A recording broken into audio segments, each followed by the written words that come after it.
கடவுளுடன் காலை வணக்கம்.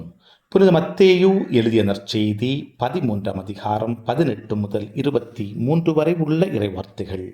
அக்காலத்தில் இயேசு தம் சீடருக்கு கூறியது: விதைப்பவர் உவமையை பற்றி கேளுங்கள். வழியோரம் விதைக்கப்பட்ட விதைகளுக்கு ஒப்பானோர் இறையாட்சியை குறித்த இறை வார்த்தையை கேட்டும் புரிந்து கொள்ள மாட்டார்கள். அவர்கள் உள்ளத்தில் விதைக்கப்பட்ட விதைகளை தீயோன் கைப்பற்றிச் செல்வான்.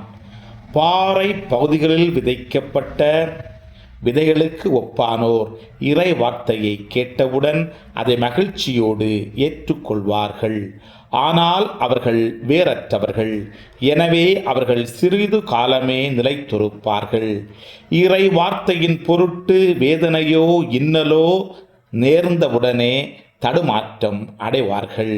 முட்செடிகளுக்கு இடையில் விழுந்த விதைகளுக்கு ஒப்பானோர் இறை வார்த்தையை கேட்டும் உலக கவலையும் செல்வ மாயையும் அவ்வார்த்தையை நெருக்கி விடுவதால் பயன் அளிக்க மாட்டார்கள்.